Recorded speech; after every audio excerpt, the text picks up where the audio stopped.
Hai, bertemu lagi kita dalam pembelajaran sejarah tingkatan 5 dan kita masih lagi dalam bab yang ke-9 iaitu dasar luar Malaysia. Dan pada hari ini kita akan mempelajari beberapa topik dalam bab 9. Yang pertama yang akan kita belajar adalah tentang Malaysia dalam Persatuan Negara-Negara Asia Tenggara.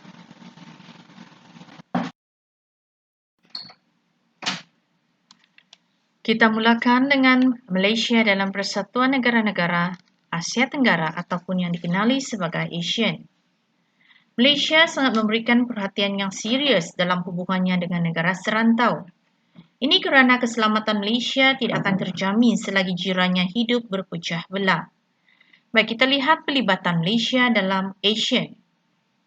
Persatuan Negara-Negara Asia Tenggara ataupun yang dikenali sebagai ASA telah ditubuhkan pada tahun 1961 dan merupakan gabungan pertama yang melibatkan 3 buah negara di Asia Tenggara, iaitu Malaysia, Filipina dan Thailand. Dan pada tahun 1963, persefahaman yang membabitkan antara Malaysia, Filipina dan Indonesia yang dikenali sebagai Mafilindo telah diwujudkan bagi menyelesaikan isu pembentukan Malaysia. Namun demikian, Mafilindo gagal dalam mencapai matlamatnya dan tajuk Mafilindo ini cikgu percaya kamu masih ingat dalam bab yang sebelum ini ya.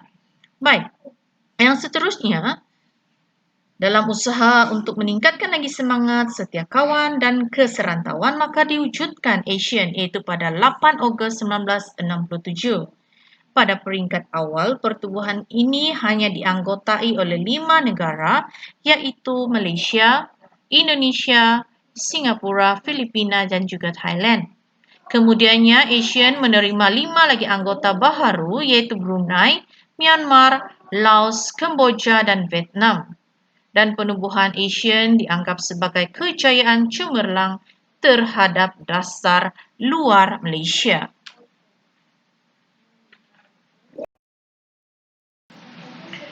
Baik, kita lihat kepada pelibatan Malaysia yang pertama iaitu dalam zon aman bebas dan berkecuali ataupun yang dikenali sebagai ZOPFAN. Deklarasi Zone of Peace, Freedom and Neutrality ataupun Zon Aman Bebas dan Berkecuali diumumkan pada tahun 1971 di Kuala Lumpur. Deklarasi ini menjadi subjek penting yang dikemukakan oleh Malaysia dalam ASEAN. Antaranya ialah langkah Malaysia dalam menjalinkan hubungan dengan China turut dilihat sebagai sebahagian daripada pengisian konsep ZOPFAN tersebut. Selain daripada itu, Malaysia juga menjadikan ASEAN ini sebagai platform terpenting untuk mengisytiharkan perubahan dasar luar negara pada peringkat serantau dan di peringkat global. Langkah ini termasuklah mendapatkan pengiktirafan daripada kuasa-kuasa besar seperti Amerika Syarikat, Rusia dan juga dari negara China.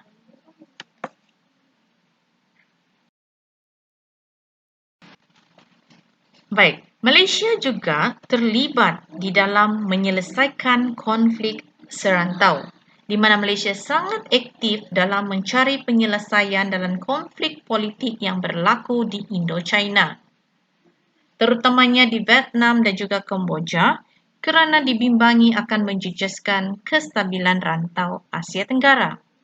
Baik, yang pertama kita lihat konflik Vietnam dan Kemboja, di mana konflik ini adalah berkaitan dengan ancaman komunis dan juga pelarian.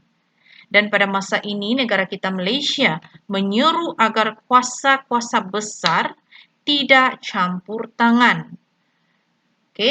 Dan selain daripada itu,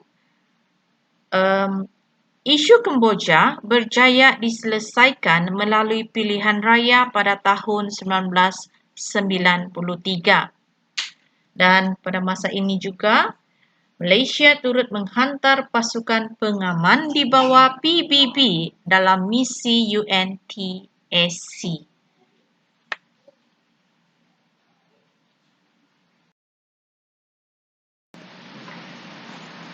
Sumbangan dan pelibatan Malaysia dalam ASEAN yang seterusnya ialah dalam aspek kerjasama ekonomi. Pada tahun 1978, Projek Industri ASEAN ataupun AIP telah dimulakan.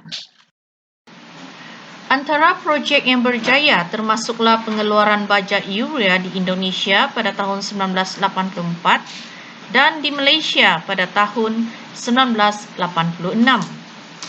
Selain daripada itu, pengeluaran baja fosfat dan kuprum di Filipina dan serbuk soda di Thailand juga berjaya dilaksanakan. Selain daripada itu, skim keutamaan perdagangan atau yang dikenali sebagai SKP telah dilaksanakan pada tahun 1978 untuk meningkatkan perdagangan antara negara ASEAN. Antara intensif yang dilaksanakan ialah pemotongan cukai barangan yang dilakukan melalui skim ini. Dan negara kita Malaysia telah menawarkan pemotongan cukai ke atas pelbagai produk keluaran negara anggota ASEAN.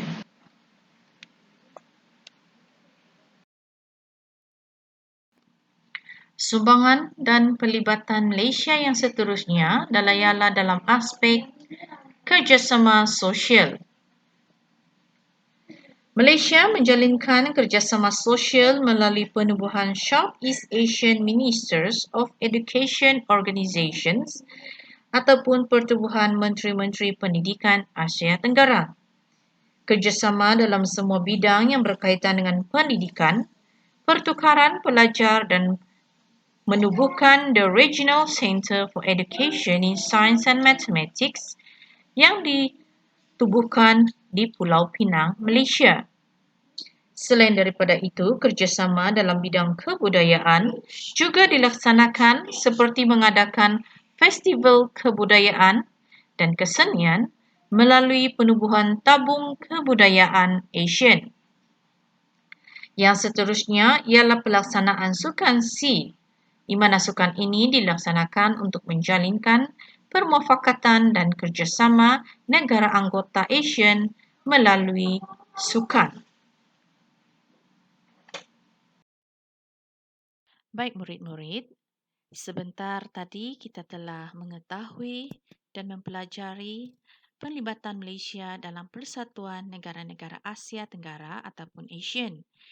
Dan sekarang kita teruskan dengan subtopik yang seterusnya, iaitu Malaysia dalam pergerakan negara-negara tanpa pihak ataupun yang dikenali sebagai NAM. Baik murid-murid, selepas negara kita mencapai kemerdekaan, Malaysia mengamalkan dasar pro-Barat. Dan ketika itu, Malaysia telah menolak untuk bersikap neutral dan menyertai sebarang pakatan negara tanpa pihak kerana hal ini akan menyebabkan negara terjerumus dalam konflik antarabangsa. Namun demikian, dasar ini telah ditamatkan dan Malaysia mengubah dasarnya dengan mengamalkan dasar berkecuali dan terlibat secara aktif dalam NAM. Baik, kita teruskan dengan pelibatan ataupun peranan Malaysia dalam pergerakan negara-negara tanpa pihak.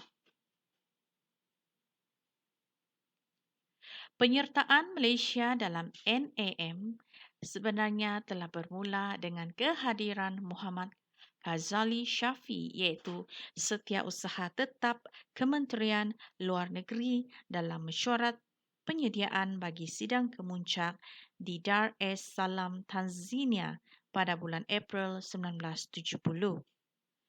Penyertaan dalam NAM merupakan satu bukti bahawa Malaysia mengubah dasar luarnya daripada pro-Barat kepada dasar yang lebih terbuka berasaskan prinsip neutral, aman bebas dan berkecuali. Sejak negara kita menyertai NAM, Malaysia memainkan peranan penting dalam pelbagai bidang. Dan kelantangan Malaysia menyuarakan pandangan terhadap pelbagai isu yang melibatkan negara anggota NAM telah menaikkan nama negara kita.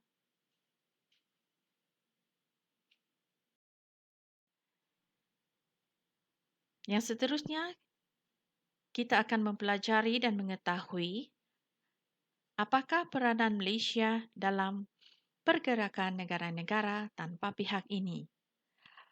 Antara peranan Malaysia yang pertama ialah tuan rumah sidang kemuncak dan pengerusi. Kedua, peranan Malaysia dalam politik. Ketiga, dasar keamanan dan berkecuali.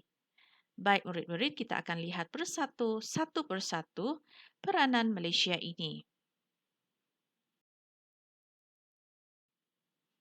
Peranan Malaysia yang pertama iaitu menjadi tuan rumah sidang kemuncak dan pengerusi. Malaysia telah menjadi tuan rumah sidang kemuncak NAM ke-13 pada tahun 2003 dan Malaysia telah menjadi pengerusi NAM dari tahun 2003 hingga 2006. Tugas ini dilaksanakan dengan jayanya oleh Tun Abdullah Ahmad Badawi.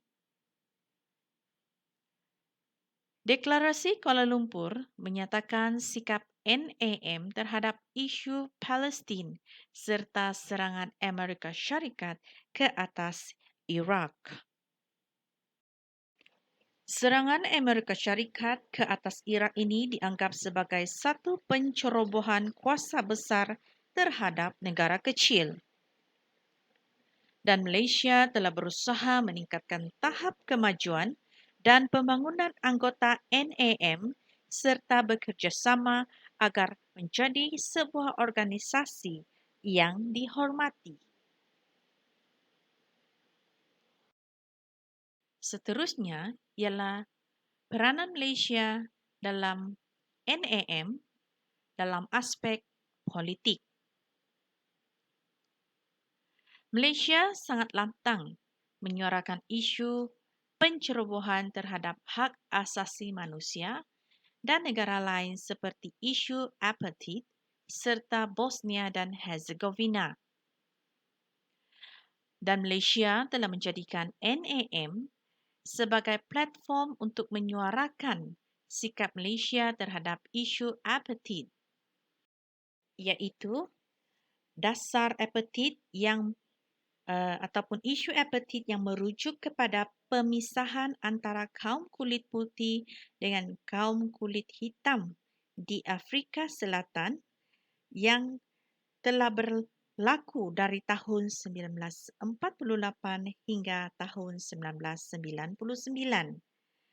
Dan Malaysia telah bersetuju agar tekanan politik dan ekonomi dikenakan kepada Afrika Selatan bagi menangani isu ini.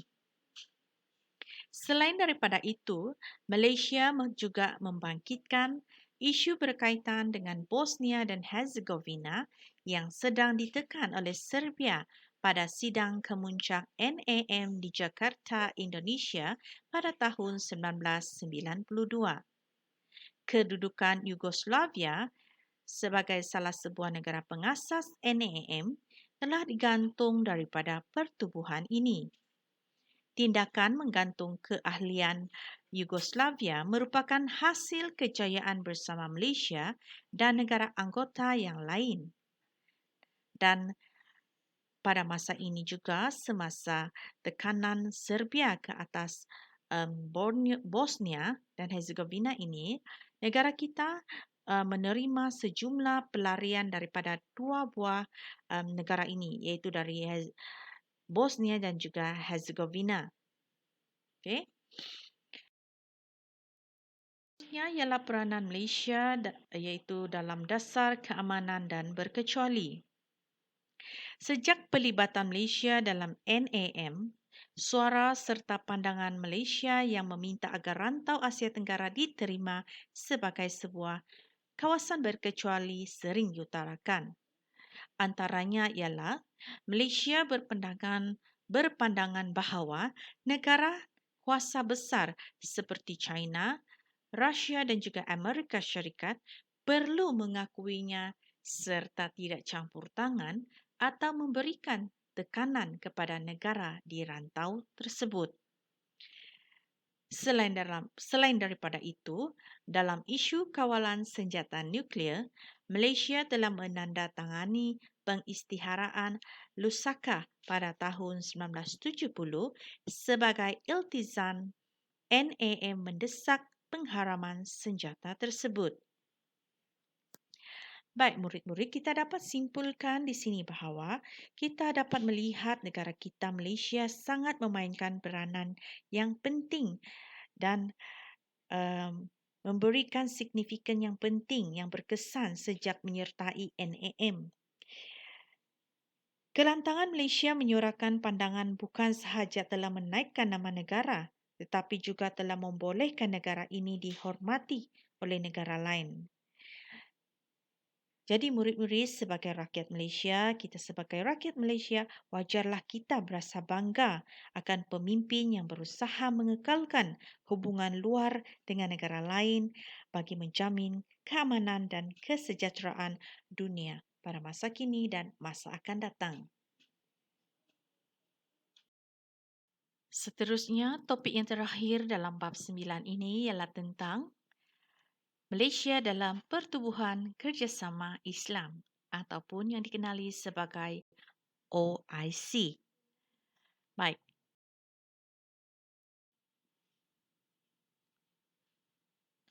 Malaysia menyertai OIC yang dianggotai oleh 57 buah negara.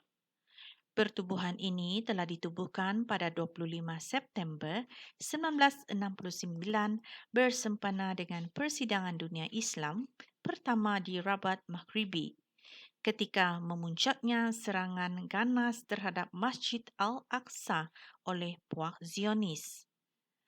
Tindakan puak Zionis itu telah mendorong para pemimpin Islam untuk menubuhkan sebuah pertubuhan antarabangsa untuk memperjuangkan kepentingan umat Islam dalam segenap bidang di seluruh dunia. Dan Malaysia merupakan anggota yang sangat aktif menyuarakan pelbagai pandangan yang berkaitan dengan kepentingan Islam. Baik, kita lihat pelibatan Malaysia dalam OIC. Pelibatan Malaysia dalam isu kemasyarakatan Islam antarabangsa sebenarnya telah bermula sejak era pemerintahan Tunku Abdul Rahman Putra Al-Haj, iaitu Perdana Menteri Malaysia yang pertama. Beliau telah menyarankan agar mewujudkan sebuah pertubuhan Islam untuk menjaga kepentingan masyarakat Islam di seluruh dunia. Kemudian, hasrat ini semakin kuat selepas berlangsungnya persidangan pertama Kongres Islam Sedunia Rantau Asia Tenggara pada tahun 1964 di Kuala Lumpur. Kemudiannya, pada bulan April 1969, Kuala Lumpur menjadi tuan rumah kepada Persidangan Islam Antarabangsa. Agenda yang diputuskan di Kuala Lumpur ini dibawa ke Rabat Maghribi sehingga tertubuhnya OIC. Dan perbincangan tentang pelibatan Malaysia dalam OIC dapat dilihat melalui pelantikan Tunku Abdul Rahman Putra Al-Haj sebagai Setiausaha Agung pertama. Selain daripada itu, Malaysia juga pernah menjadi pengerusi OIC dan membangkitkan pelbagai isu berkaitan dengan masyarakat Islam. Baik, kita lihat pelibatan Malaysia terawal dalam OIC, di mana Tunku Abdul Rahman telah dilantik sebagai Setiausaha Agung yang pertama. Okey, jawatan yang dipegang oleh Tunku Abdul Rahman ini bermula pada tahun 1970 hingga tahun 1974. Dan tugas utama Tunku Abdul Rahman ialah mengukuhkan OIC dan memastikan masyarakat Islam di seluruh dunia mendapat pembelaan yang sewajarnya.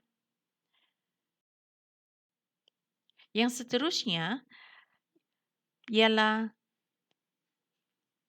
Malaysia telah menjadi pengerusi OIC di mana Tun Abdullah Ahmad Badawi, iaitu Perdana Menteri Malaysia yang kelima, telah dilantik sebagai pengerusi pertubuhan OIC ini pada tahun 2003. Sebagai pengerusi, Malaysia berhadapan dengan tomahan yang sedang melanda masyarakat Islam kerana sering dikaitkan dengan 3K, iaitu keganasan, kemiskinan dan kemunduran. Oleh itu, Malaysia mengetengahkan nilai kesederhanaan dan menolak keganasan. Pelibatan dan juga sumbangan Malaysia dalam OIC dalam aspek pendidikan. Malaysia bersama-sama OIC memberikan penekanan kepada pembangunan sosial, terutamanya dalam bidang pendidikan melalui pembiayaan pelajaran dan kebajikan. Usaha ini ditunjukkan melalui pembinaan Universiti Islam Antarabangsa Malaysia ataupun yang dikenali sebagai UIAM serta memberikan beasiswa kepada pelajar dari negara OIC untuk belajar di universiti ini.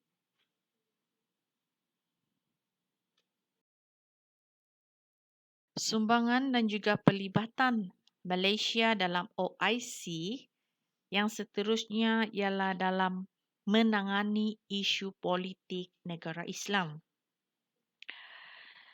Baik, negara kita Malaysia telah menjadi pengantara bagi menyelesaikan konflik Iran-Iraq melalui OIC. Berikutan pengumuman gencatan senjata antara Iran-Iraq pada Ogos 1988, sepasukan 15 orang pegawai tentera Malaysia telah menyertai pasukan tentera pemerhati PBB. Selain daripada konflik Iran-Iraq ini, Malaysia juga telah memberikan sokongan kepada perjuangan rakyat Palestin dan juga Palestine Liberation Organisation ataupun Pertubuhan Pembebasan Palestin.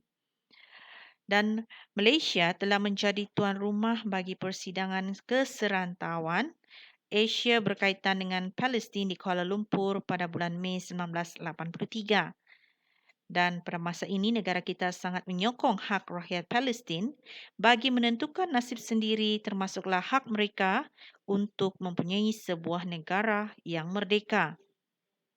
Selain daripada itu, negara kita Malaysia juga menyokong perjuangan Mujahidin Afghanistan terhadap rejim Kabul. Rejim Kabul ini dibantu oleh Kesatuan Rusia sejak tahun 1979.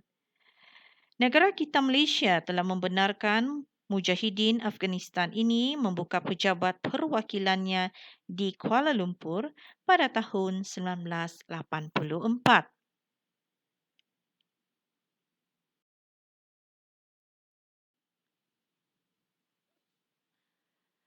Pelibatan dan sumbangan Malaysia dalam OIC yang seterusnya ialah dalam aspek pembangunan ekonomi. Malaysia turut aktif dalam membangunkan ekonomi negara anggota OIC. Negara kita sangat menyokong aktiviti Islamic Development Bank ataupun Bank Pembangunan Islam, di mana bank ini telah ditubuhkan pada tahun 1973. Malaysia telah menyertai Bank Pembangunan Islam ini pada tahun 1974 dan telah memperoleh faedah berupa pinjaman daripada bank ini untuk membiayai pelbagai projek pembangunan negara.